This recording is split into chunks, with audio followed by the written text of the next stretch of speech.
الحمد للہ الذی ہدانا لہذا وما کننا لنہتدی لولا ان ہدانا اللہ الحمد للہ رب العالمین والصلاة والسلام علی سید الانبیاء والمرسلین اما بعد اعوذ باللہ من الشیطان الرجیم بسم اللہ الرحمن الرحیم الحمد للہ رب العالمین الرحمن الرحیم مالک یوم الدین ایاک نعبد و ایاک نستعین اہدنا الصراط المستقیم صراط الذین انعمت علیہم غیر المغضوب علیہم ولا الضالین آمین صدق اللہ العظیم اللہم صلی علی محمد وعلی آل محمد وبارک وسلم رب اشرح لی صدری ویسر لی امری واحلل عقدۃ من لسانی یفقہوا قولی واجعل لی وزیرا من اہلی آمین یا رب العالمین۔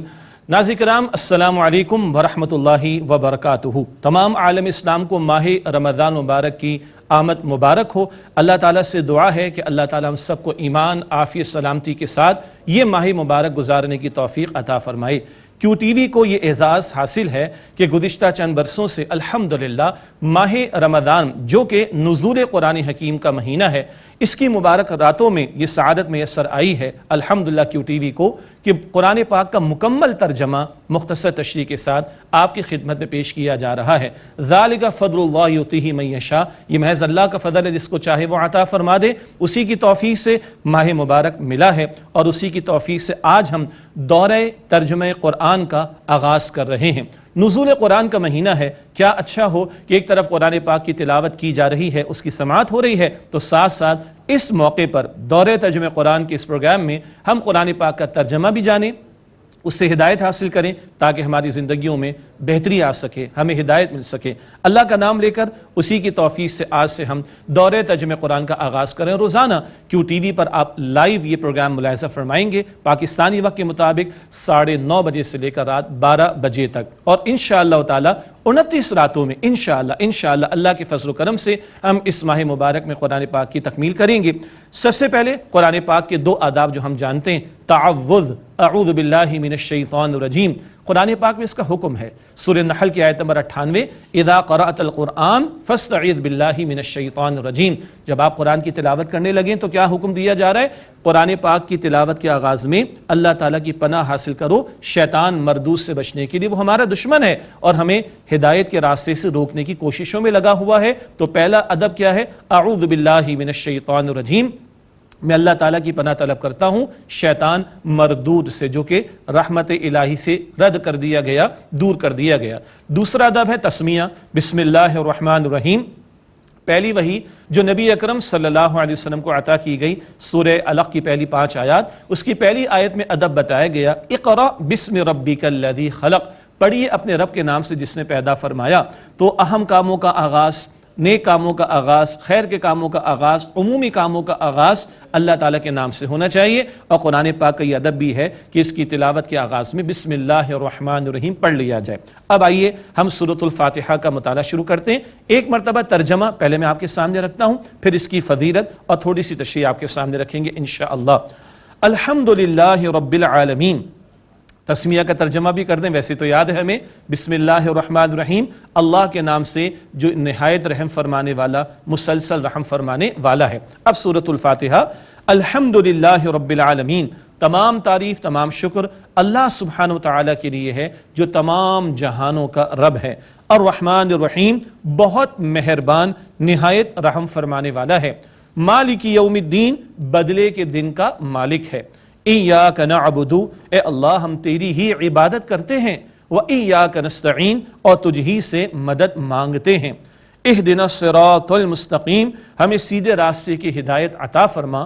صراط الذین انعمت علیہم، ان لوگوں کا راستہ اے اللہ جن پر تو نے انعام فرمایا۔ غیر المغضوب، نہ وہ جن پر غضب کیا گیا، ولا الضالین، اور نہ وہ جو گمراہ ہوئے۔ یہ سورۃ الفاتحہ ہے۔ ہاں، اس کے اختتام پر ایک ادب نبی اکرم صلی اللہ علیہ وسلم نے سکھایا، آمین کہنا چاہیے، جس کا ترجمہ ہے اے اللہ ایسا ہی ہو، یعنی اے اللہ قبول فرما لے۔ یہ سورۃ الفاتحہ ہے۔ الفاتحہ اوپننگ سورہ آف دی قرآن، قرآن حکیم کا جس سے آغاز کیا گیا ہے۔ یہ سورۃ الفاتحہ ہے جس کو ام الکتاب، کتاب کی جڑ اور بنیاد بھی کہا گیا۔ یہ سورۃ الفاتحہ ہے۔ حدیث مبارک بخاری شریف میں اللہ کے نبی صلی اللہ علیہ وآلہ وسلم نے فرمایا یہ قرآن پاک کی عظیم ترین سورت ہے۔ یہ سورۃ الفاتحہ ہے جس کے بارے میں نبی اکرم صلی اللہ علیہ وسلم نے ارشاد فرمایا لا صلاۃ الا بفاتحۃ الکتاب، نماز نہیں ہوتی مگر فاتحہ کے بغیر۔ ہر نماز کی حرکت میں سورہ فاتحہ کی تلاوت کا اہتمام کیا جاتا ہے۔ اسی طرح نبی اکرم صلی اللہ علیہ وسلم کی بہت ہی پیاری حدیث مبارک ہے مسلم شریف میں، جس میں آپ نے یہ ارشاد فرمایا کہ اللہ تعالیٰ فرماتا ہے، حدیث قدسی ہے، اللہ تعالیٰ فرماتا ہے میں نے سورۃ الفاتحہ کو اپنے بلکہ قسمت الصلاۃ بینی و بین عبدی نصفین، اللہ تعالیٰ فرماتے ہیں میں نے نماز کو اپنے اور اپنے بندے کے درمیان آدھا آدھا تقسیم کر لیا۔ سبحان اللہ، لفظ صلاۃ یعنی نماز ہے۔ آگے اس پوری حدیث مبارک میں سورۃ الفاتحہ کا ذکر ہے۔ اللہ تعالیٰ فرماتے ہیں آدھا حصہ میرے لیے ہے اور آدھا حصہ میرے بندے کے لیے۔ 3.5 آیات میں اللہ تعالیٰ کی ذات کا ذکر آ رہا ہے اور اگلی 3.5 آیات میں بندے کا ذکر آ رہا ہے۔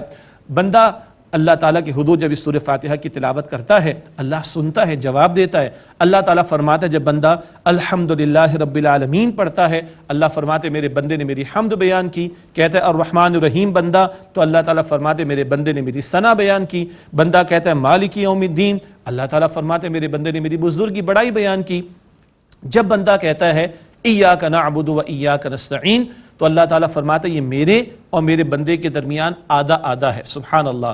اور آگے اللہ تعالیٰ ارشاد فرماتا ہے جب بندہ کہتا ہے اہدنا الصراط المستقیم صراط الذین انعمت علیہم غیر المغضوب علیہم ولا الضالین، اللہ فرماتے یہ سارا میرے بندے کے لیے ہے۔ وَلِعَبْدِي مَا سَأَلَ، اور میرے بندے نے جو مانگا اس کو عطا کر دیا گیا۔ یہ مسلم شریف کی روایت ہے۔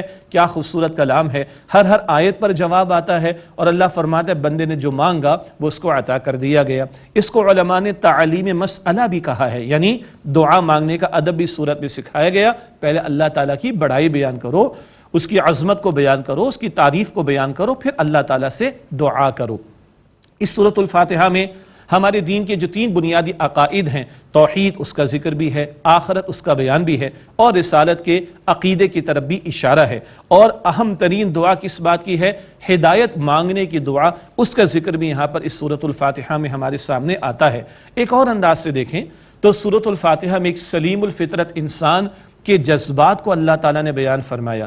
شعور رکھنے والا، غور و فکر کرنے والا، سلامتی فطرت پر رہنے والا شخص جب بھی کائنات پہ غور کرے گا اس نتیجے پر پہنچے گا کوئی تو ہے جو نظام ہستی چلا رہا ہے، وہی خدا ہے۔ نمبر 2، ہمارے باطن میں نیکی بدی کا شعور تو موجود ہے نا۔ ہر معاشرے میں سچ کو اچھا، جھوٹ کو برا سمجھا جاتا ہے۔ فطرت تقاضا کرتی ہے نیکی کا اچھا بدلہ ملنا چاہیے، بدی کی سزا ملنی چاہیے، مگر کئی مرتبہ ایسا نہیں ہو رہا۔ مگر فطرت کے اندر یہ جو جذبہ رکھا گیا یہ بامقصد ہے، پرپسفل ہے، چنانچہ آخرت کا عقیدہ اس کی طرف بھی اشارہ ہوتا ہے۔ البتہ خالق کائنات ہم سے کیا چاہتا ہے، وہ کن باتوں سے راضی ہوگا، یہ ہماری عقل ہمیں نہیں سجھا سکتی۔ اس کے لیے ہاتھ پھیلانے پڑیں گے اور رب سے مانگنا پڑے گا اور ہدایت عطا کرنے کی التجا کرنا ہوگی۔ تو ایک سلیم الفطرت انسان کے جذبات بھی ہیں جو سورۃ الفاتحہ میں ہمارے سامنے گویا آتے ہیں۔ اور تو اور جامع ترمذی کی ایک روایت اللہ تعالیٰ نے مجھے یاد دلائی جس میں ذکر آتا ہے 7 من المثانی، یہ سورۃ الفاتحہ یہی وہ 7 آیات ہیں جو بار بار دہرائی جاتی ہیں، اور یہ 7 آیات کا ذکر سورہ ہجر کی آیت نمبر 87 بھی بعد میں انشاءاللہ تعالی ہم پڑھیں گے۔ اور اللہ کے نبی علیہ السلام نے فرمایا 2 نور ایسے ہیں جو میرے سوا کسی کو عطا نہیں ہوئے، ایک سورۃ الفاتحہ معاف کیجیے گا، ایک سورۃ الفاتحہ اور ایک سورۃ البقرہ کی آخری 2 آیات جو معراج کی شب نبی اکرم صلی اللہ علیہ وسلم کو عطا کی گئیں۔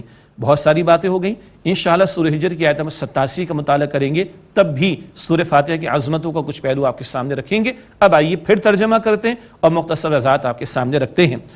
الحمدللہ رب العالمین، تمام تعریف، تمام شکر اللہ سبحانہ وتعالیٰ کے لیے ہے جو تمام جہانوں کا رب ہے۔ یہ اللہ تعالیٰ کا تعارف ہمارے سامنے آ رہا ہے، بے شمار نعمتیں اللہ تعالیٰ نے عطا فرمائیں۔ فَبِأَيِّ آلَاءِ رَبِّكُمَا تُكَذِّبَانِ، بندہ اپنے پر غور کرے گا تو اپنی بے بسی کا احساس پائے گا، بندہ کائنات پر غور کرے گا خالق کائنات کی عظمتوں کو تسلیم کرے گا۔ الحمدللہ رب العالمین، تمام شکر تعریف اللہ تعالیٰ کے لیے ہے جو تمام جہانوں کا رب ہے۔ کیسا رب ہے؟ اس کا اولین تعارف الرحمن الرحیم، نہایت نہایت رحم فرمانے والا، مسلسل رحم فرمانے والا، یہ اللہ تعالیٰ کا پہلا تعارف ہے۔ وہ رحمت فرمانے والا ہے، وہ رحمان ہے، رحیم ہے۔ ہم کہتے 70 ماؤں سے زیادہ پیار کرتا ہے۔ ایک حدیث مبارک صحیح مسلم شریف میں نبی اکرم صلی اللہ علیہ وسلم نے ارشاد فرمایا، اللہ تعالیٰ نے اپنی رحمت کے 100 حصے فرمائے، ایک مخلوق کو دیا، 99 حصے اللہ تعالیٰ نے اپنے پاس رکھے۔ مخلوق میں انسان بھی، جانور بھی، چرند بھی، پرند بھی، ساری محبت شفقت جو مخلوق میں نظر آ رہی، اللہ خالق کائنات کی 100 میں سے ایک حصے کا ظہور، 99 حصے رحمت کے جس رب کے پاس ہوں گے، اس کی رحمتوں کا عالم کیا ہوگا؟ اللہ اکبر۔ ہاں وہ رحمان و رحیم ہے، اس کی رحمت کا کامل ظہور اس کے ماننے والوں کے لیے آخرت میں ہوگا۔ مالک یوم الدین، فرمایا وہ بدلے کے دن کا مالک ہے۔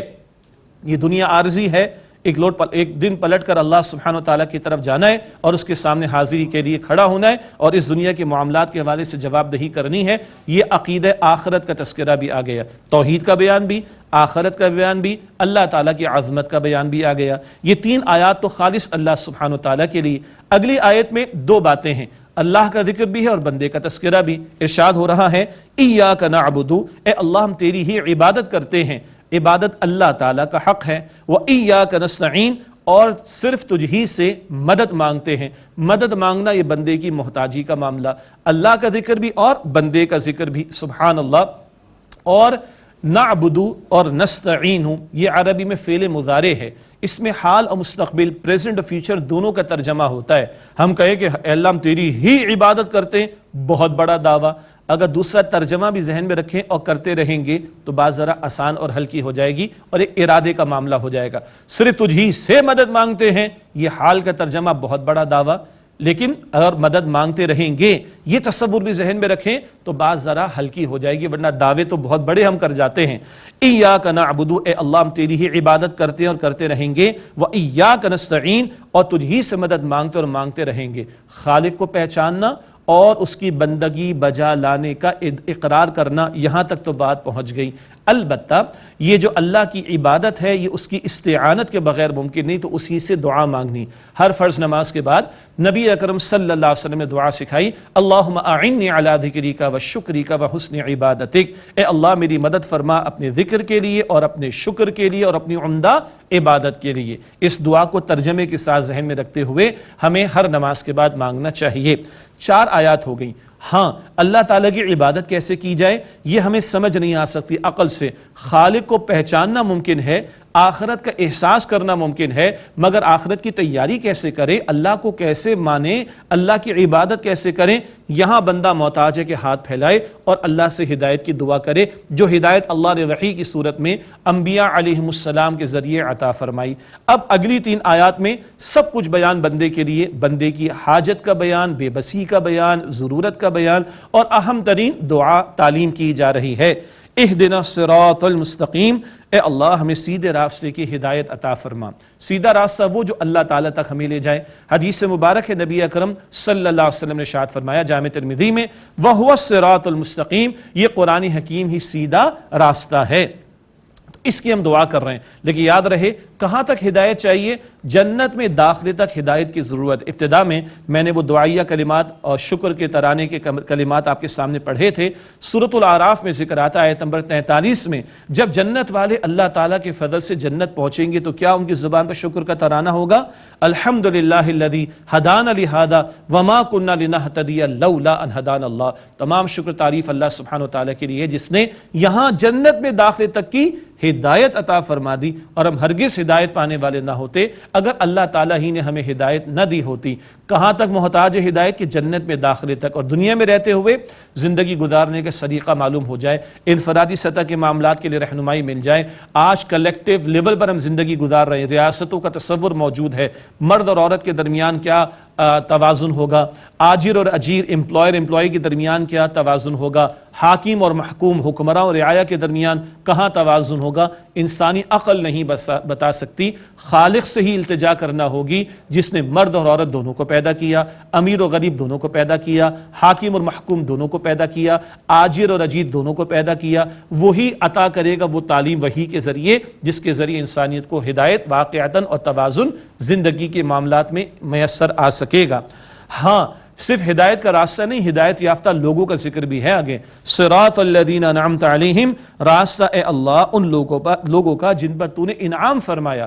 اللہ کا انعام سب سے بڑھ کر انبیاء پر ہوا، اور امام الانبیاء محمد مصطفیٰ صلی اللہ علیہ وآلہ وسلم ہے، تو قرآن حکیم جمع سنت رسول دونوں ضروری صلی اللہ علیہ وسلم، کتاب بھی ضروری، سنت رسول بھی ضروری صلی اللہ علیہ وسلم، کتاب بھی ضروری اور افراد بھی اہم، جیسے کہ انبیاء اور رسول کو بھیجا گیا کتاب کے ساتھ۔ یہ کبھی تو ہوا ہے کہ انبیاء آئے ہوں مگر کتاب نہ آئی ہو، مگر یہ کبھی نہ ہوا کہ کتاب آئی ہو اور پیغمبر نہ آئے ہوں، نہیں، کتاب جمع رسول دونوں ضروری ہیں۔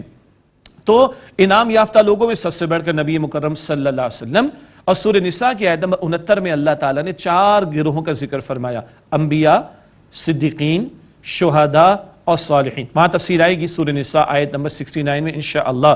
تو ہدایت کا راستہ بھی اور ہدایت یافتہ انعام یافتہ لوگوں کا ذکر بھی، تو کتاب بھی ضروری اور صاحب کتاب محمد مصطفیٰ صلی اللہ علیہ وسلم سے جڑنا بھی ضروری۔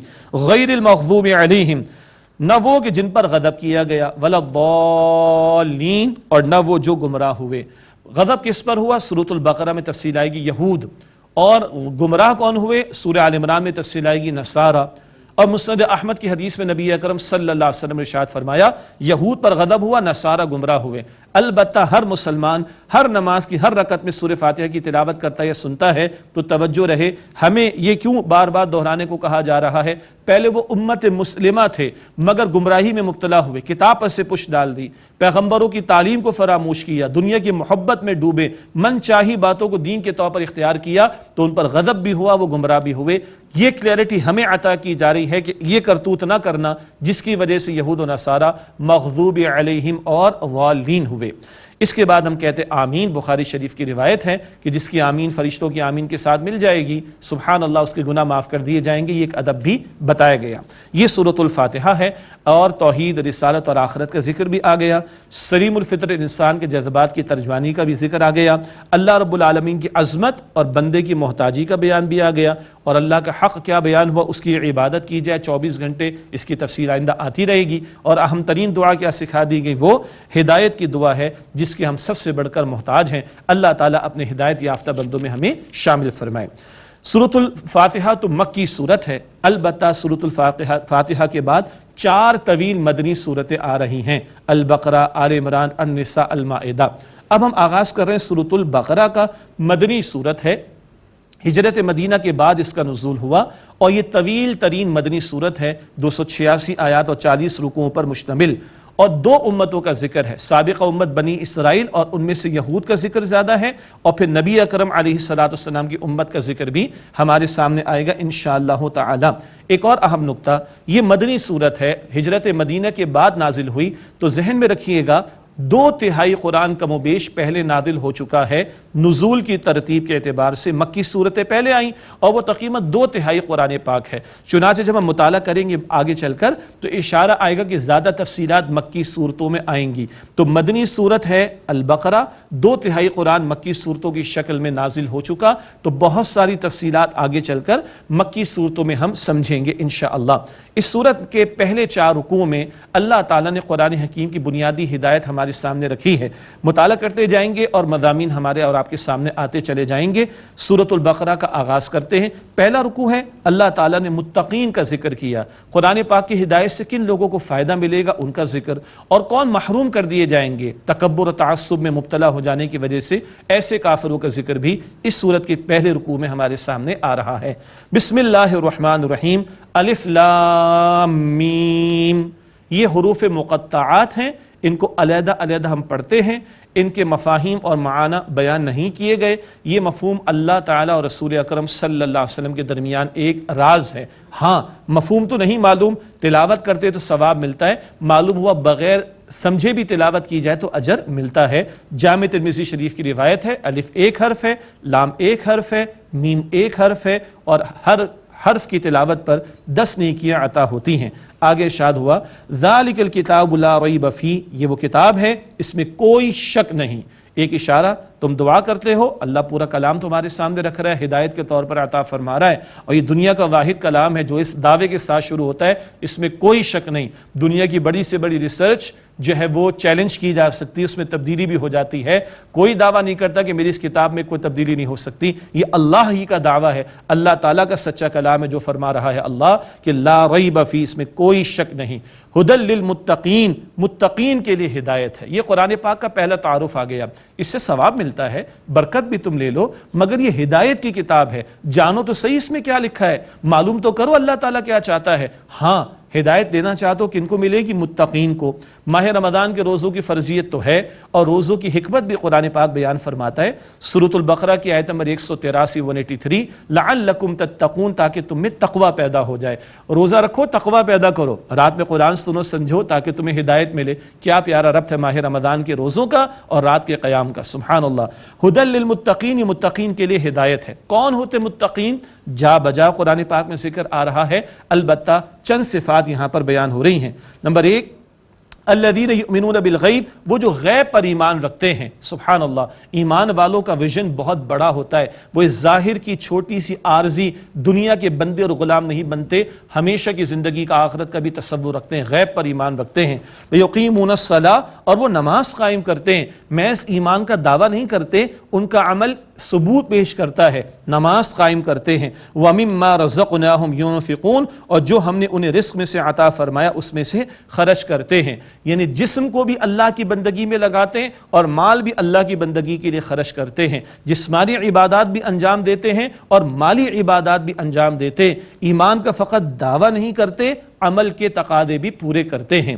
والذین یؤمنون بما انزل الیک وما انزل من قبلک، اور جو لوگ اس پر ایمان رکھتے ہیں جو اے نبی علیہ الصلوۃ والسلام آپ پر نازل کیا گیا اور وہ جو آپ سے پہلے نازل کیا گیا۔ ایمان والے بہت براڈ مائنڈڈ ہوتے ہیں، آدم علیہ السلام سے لے کر نبی اکرم صلی اللہ علیہ وآلہ وسلم تک جتنے انبیاء آئے، جتنی کتابیں نازل ہوئی، جتنی وحی عطا کی گئی، سب پر ایمان۔ ہم مسلمان براڈ مائنڈڈ ہیں، خواہ لوگ ہم پر تنگ نظر ہونے کا معاذ اللہ الزام لگاتے ہیں، ہم تو براڈ مائنڈڈ ہیں، تمام وحی جو نبی علیہ السلام سے پہلے نازل ہوئی اس پر بھی ایمان، اور جو اے نبی آپ پر نازل کیا گیا اس پر بھی وہ ایمان رکھتے ہیں۔ آپ پر اور آپ سے پہلے، آپ کے بعد نہیں، یہ ختم نبوت کے عقیدے کی طرف بھی اشارہ، آپ پر جو نازل ہوا اور آپ سے پہلے جو نازل ہوا اس پر ایمان۔ وَبِالْآخِرَةِ هُمْ يُوقِنُونَ، اور وہ آخرت پر یقین رکھتے ہیں۔ سبحان اللہ، پہلے ایمان کا ذکر تھا، اب یقین کا بیان ہے آخرت کے تعلق سے۔ میرے اور آپ کے عمل پر جو بات سب سے زیادہ اثر انداز ہوتی ہے، امپیکٹ ڈالتی ہے، وہ آخرت کا یقین ہے۔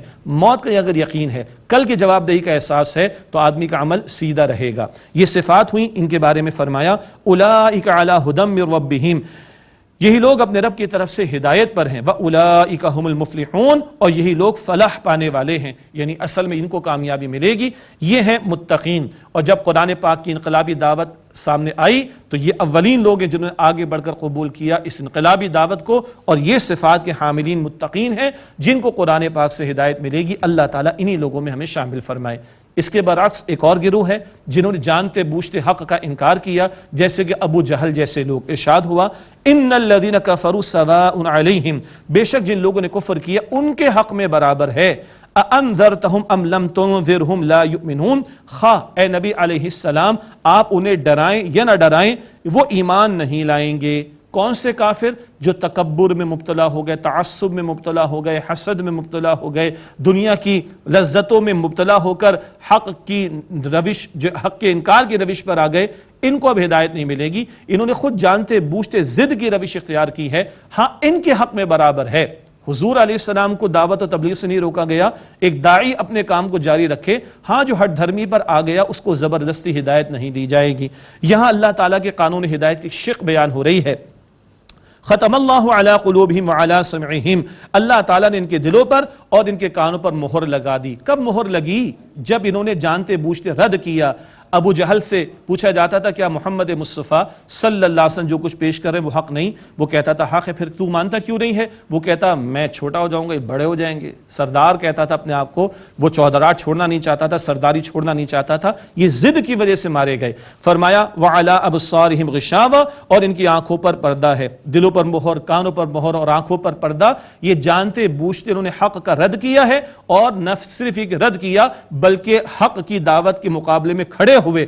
بدر میں 70 مشرک قتل ہوئے، ابو جہل بھی قتل ہوا. انقلابی دعوت کی راہ میں روڑے اٹکانے کے لیے کھڑے ہوئے، تو ایسے لوگوں کے لیے گمراہی کا فیصلہ اللہ کی طرف سے ہو گیا. وَلَهُمْ عَذَابٌ عَظِيمٌ، اور ان کے لیے بڑا عذاب ہے. یہ کافروں کا بیان آگے. دو گروہ ہو گئے، متقین جو آگے بڑھ کر قبول کریں گے، اور دوسرے کافرین جنہوں نے ڈٹ کر روش اختیار کی، انکار کی اور اللہ کے عذاب میں مبتلا ہوئے. ناظرین کرام ایک وقفہ لیتے ہیں، اس کے بعد انشاءاللہ سورۃ البقرہ کے دوسرے رکوع کا آغاز کرتے ہوئے ہدایت کا سامان کریں گے، سیکھنے کی کوشش کریں گے. ملاقات ہوتی ہے آپ سے اس وقفے کے بعد. امید آپ ہمارے ساتھ رہیں گے انشاءاللہ. السلام علیکم ورحمۃ اللہ وبرکاتہ.